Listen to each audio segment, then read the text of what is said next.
Hello, everyone, and welcome. Thank you so much for joining me today. Today's video is another installment in our Learning Linguistics series, but this time we are taking it all the way back to very introductory linguistics. Linguistics 101, starting off by answering the question, what is linguistics? And then talking about what is language itself. So how do linguists go about studying language? What does it mean to do linguistics? And how do linguists even define language? I'll be going through my printed out slides. These are the same slides I use to teach undergraduates at university. So if you've seen some of my other linguistics videos, some of this may be a rewind. It may be a little bit repetitive, but we'll still go over lots of new content and theories in linguistics. So if that sounds interesting to you, stick around. Alright, let's get straight to it. So as I said, the purpose of today's video is to talk about introduction to linguistics. What is language? What is linguistics? How do we study language?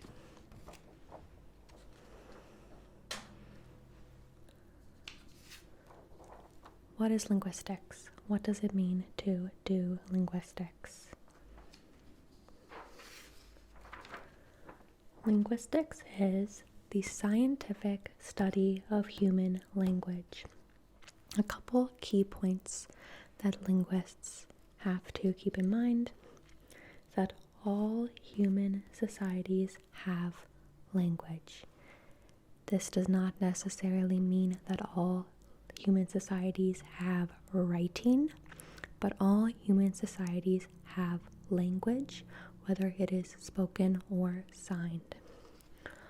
All languages have a systematic and complex structure, and humans learn and use language with very little apparent effort. If you want to learn more about how humans go about learning language, and why it's so easy for babies to pick up a native language, check out my video on child language acquisition. So yes, all human societies have language, all languages have a systematic and complex structure, and humans learn and use language with very little apparent effort.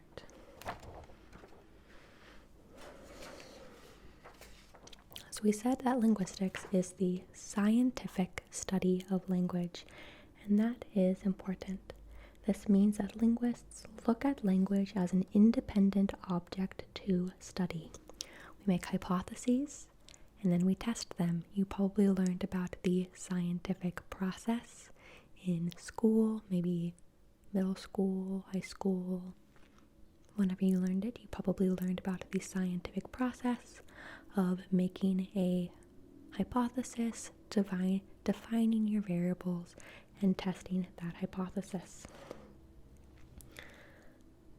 Linguists gather data.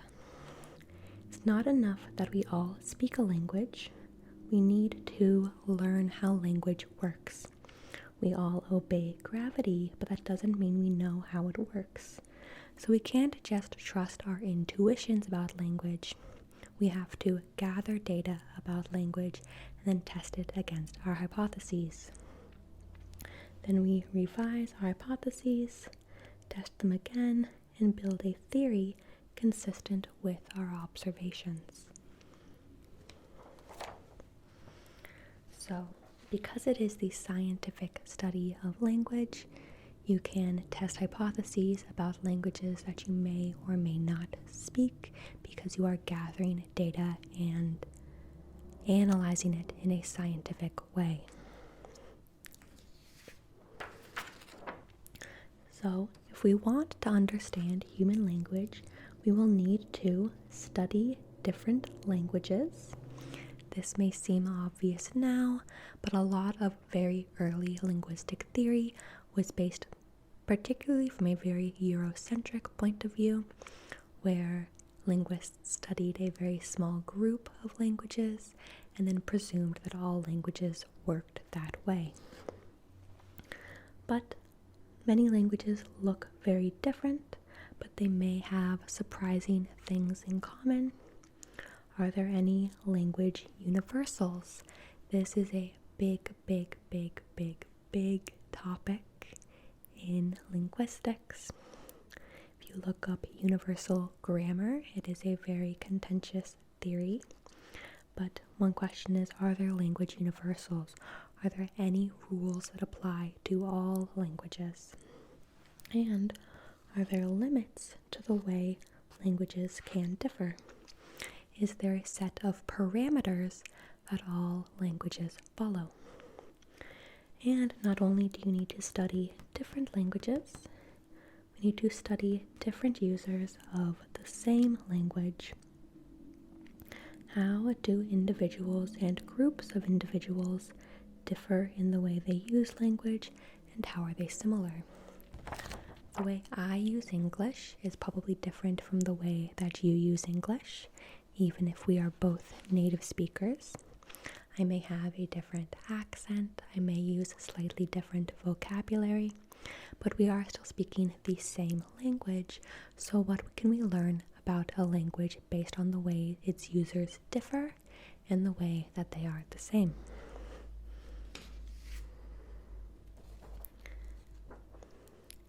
There are a couple of very big questions when it comes to linguistics. What does a native speaker know about a language, and how is that knowledge acquired? Any native speaker of any language has complex knowledge which we seek to understand. And very importantly, linguists don't judge or evaluate what is considered good or bad language, or good or bad use of grammar. We are not grammarians. We are not your high school English teachers. So we look to understand how individuals use language as opposed to trying to define how individuals should use language. Those are two very different things, and I'll get into that more in just a moment.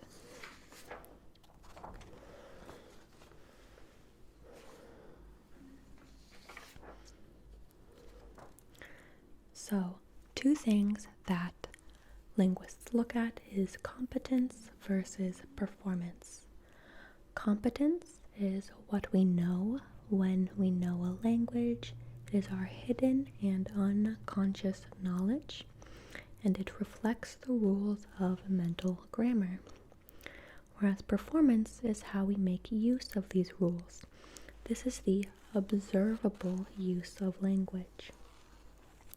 This is the way we perform language, the way we speak, the way we sign, the way we hold conversations, and this is the primary thing that linguists can observe when testing hypotheses.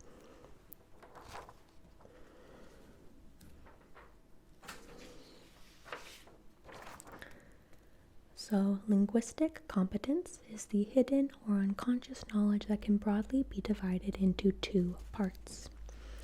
One is the lexicon. This is the collection of all the words a user knows. Check out my video on morphology if you want morphology and semantics if you want to learn more about how language users use words or create words, more complex words, things of that nature. And also there is the mental grammar. These are all the rules you know about your language and the knowledge of language that allows a speaker to produce grammatical utterances. So your lexicon is all of the words a language user knows, and your mental grammar is the knowledge of how to put those words together to create grammatical utterances.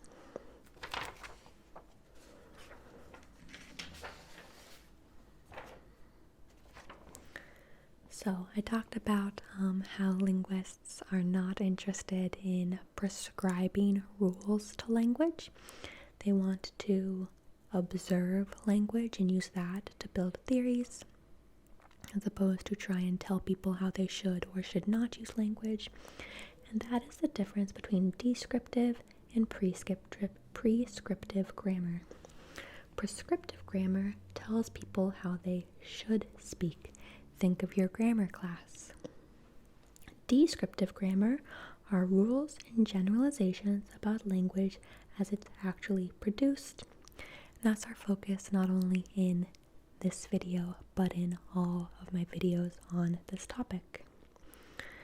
So this is things like, what generalizations can we make about a language based on the order of words in a sentence, or rules about tense, past tense, future tense, things like that.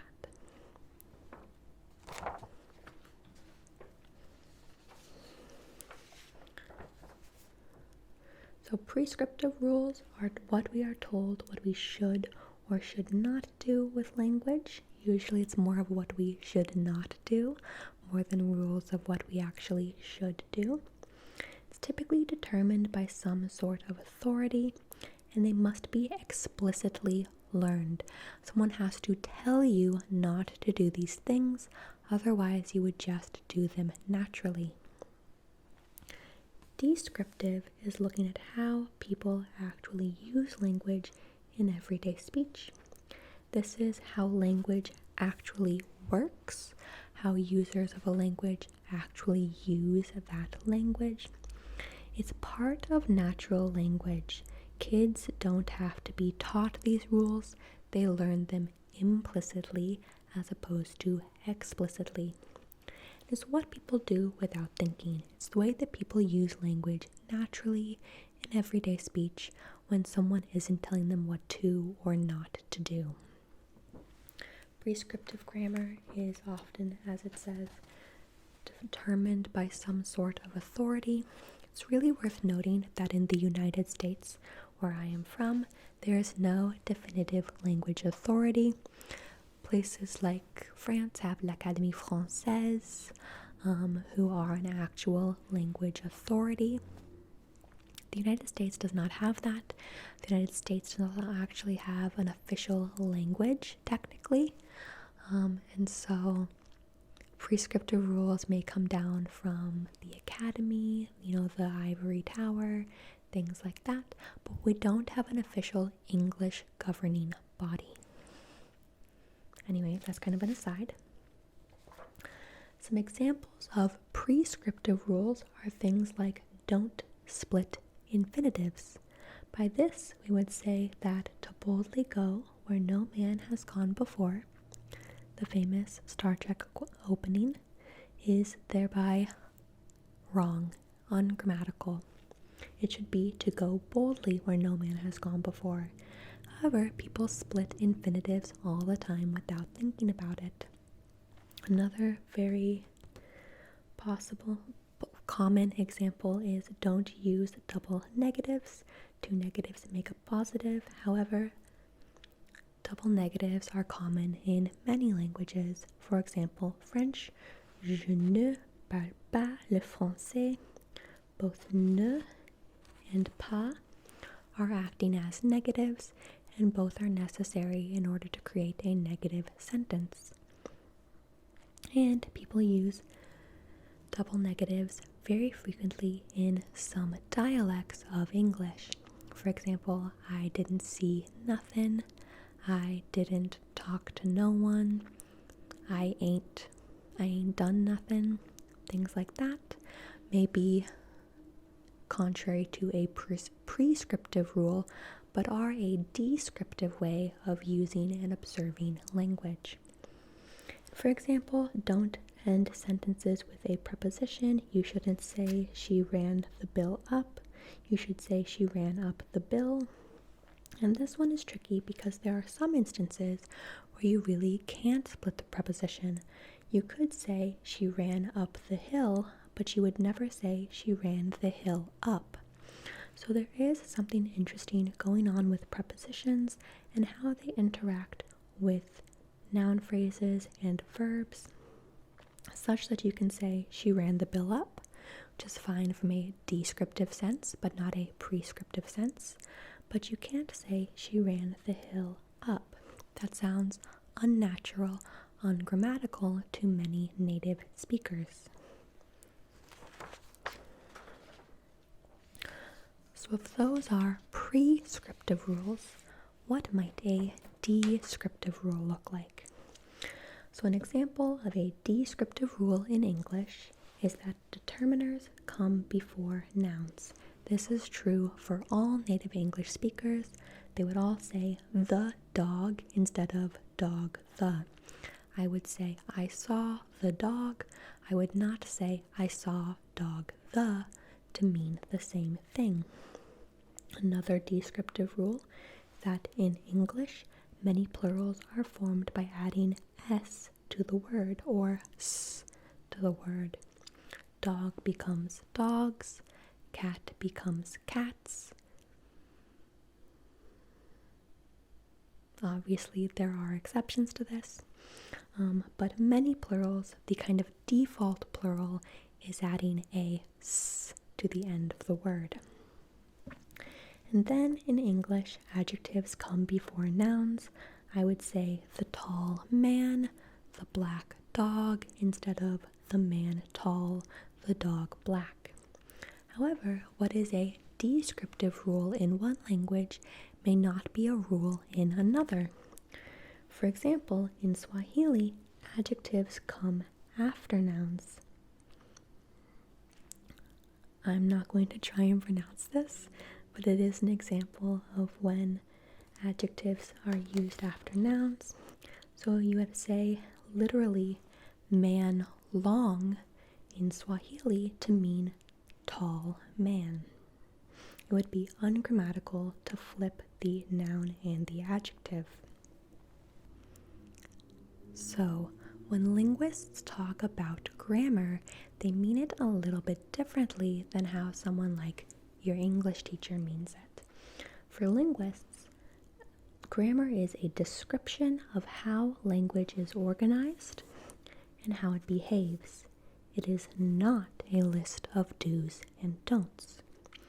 By extension, grammatical means what do people do, and it does not mean what should they do. If a linguist asks the question, is this grammatical? What they mean is, would a native speaker say it like this? Ungrammatical utterances are marked with an asterisk, as you saw in the previous examples. And that's just saying a native speaker would not utter this phrase in this manner. A native English speaker would never say the man tall. He would say the man is tall and use the be verb, or he would say the tall man.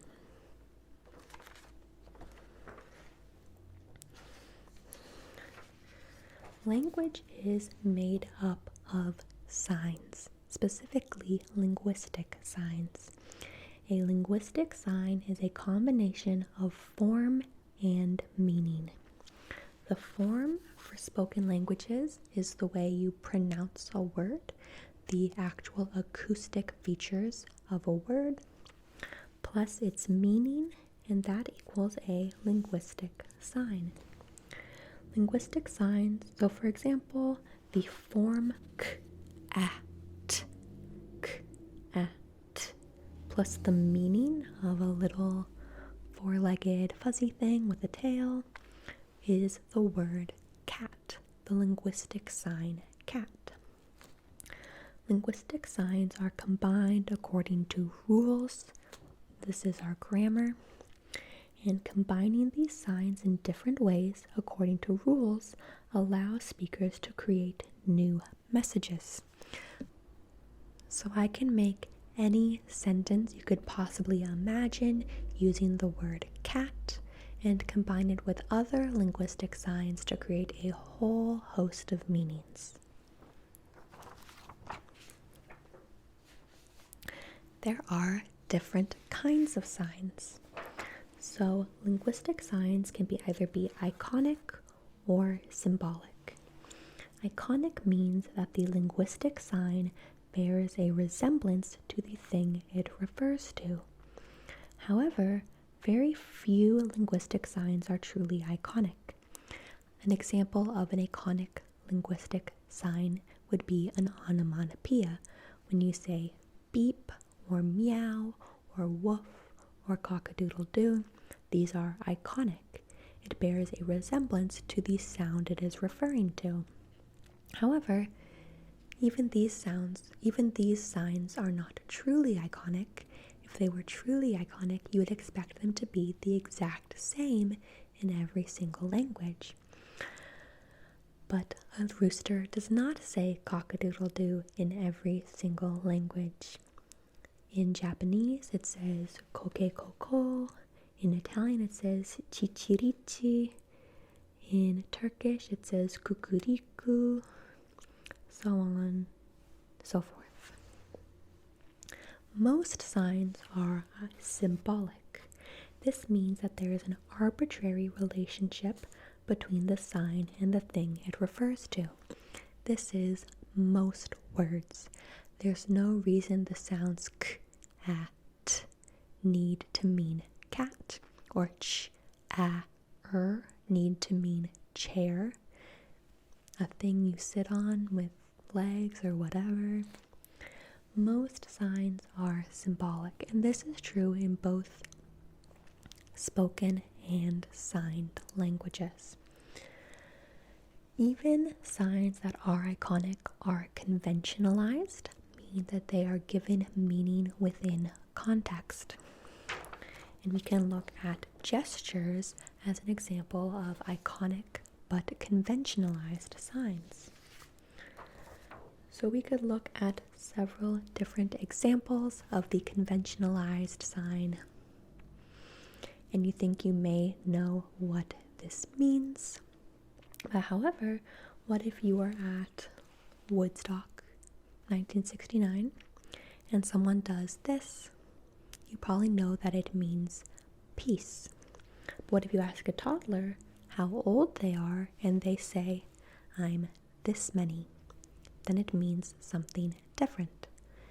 If you are in the UK during World War II, this would mean victory. And this is the same sign is a symbol of protest in several Arab countries.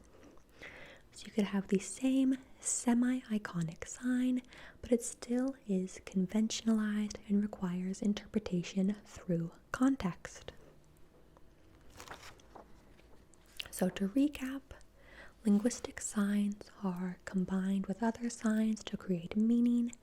Many signs are symbolic, meaning there is an arbitrary relationship between the sign and the thing it represents, but some signs have some iconicness to them. This brings us to the question of how do we even know if a communication system is language at all?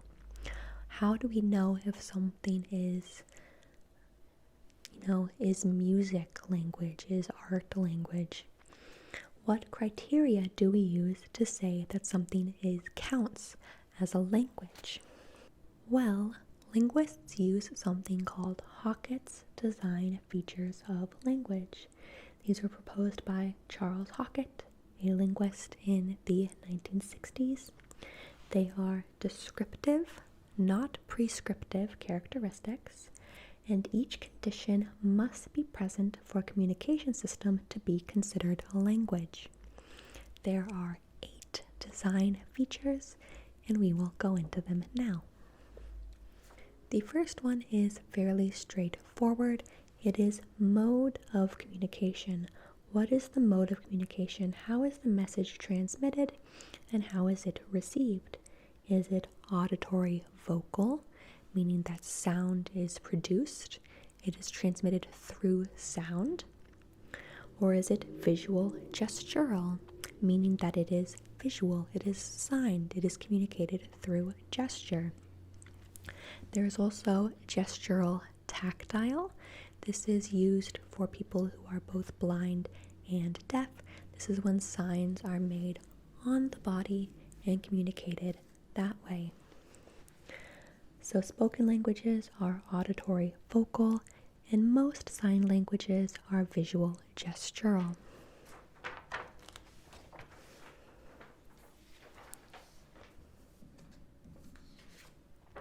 Languages also must have semanticity.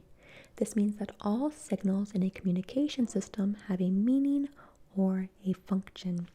There are not just a bunch of random sounds or random signs that don't communicate anything. Even our non-linguistic signs are learned through culture, the language we speak, so are different from language to language and culture to culture. So all signals in a communication system have a meaning or a function.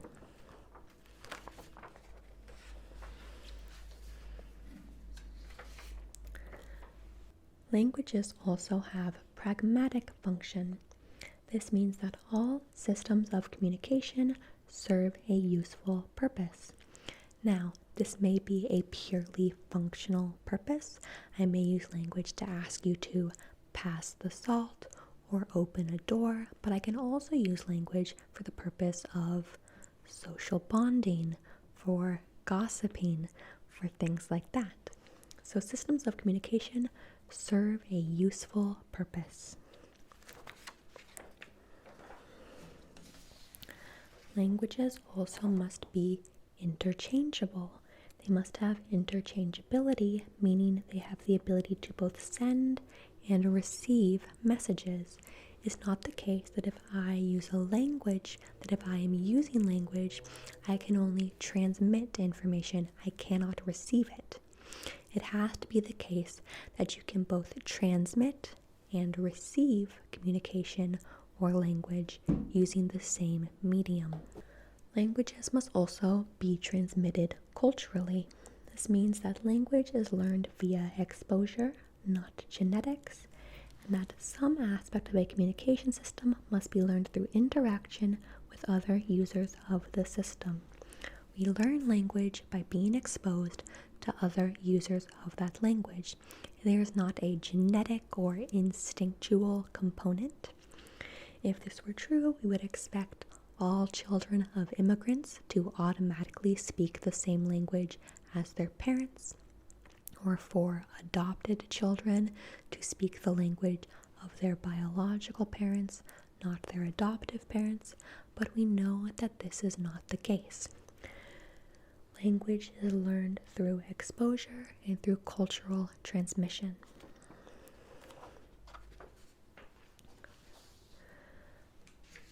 Languages must also have arbitrariness. This means that signals are not logically related in form to their meaning. Now, some signs may be iconic, but even iconic sounds or iconic signals have some layer of arbitrariness, or we would expect all onomatopoeia to be the same all over the world. But signals are not logically related in form to their meaning, meaning that this meaning of a slightly larger four-legged fuzzy thing may be dog or hund or chien or libre, depending on the language you are speaking. And this also works both ways. So meaning may be mapped to multiple sounds, and one sound may be mapped to multiple meanings depending on what language you're speaking. So for example, noon means 12 p.m., the middle of the day in English, but it means I or snow in Korean, and it means now in German. So meaning is not logically related to form, and form is not logically related to meaning. If every single signal in a communication system is truly 100% iconic, then it's not really a language, it's just pictures. Languages must have discreteness. This means that small parts of a language can be combined in different ways to create more complex messages. For example, sound segments can be combined to create different words. I can take the sounds t, a, p, and rearrange them and get the words tap, or the word pat, or the word apt, things like that. So, for example, English has approximately 50 sounds, but they combine together for infinite communication possibilities. So sound segments can be combined to create different words. Words can be combined to create different sentences. Small pieces of the communication system combine together to create more complex messages.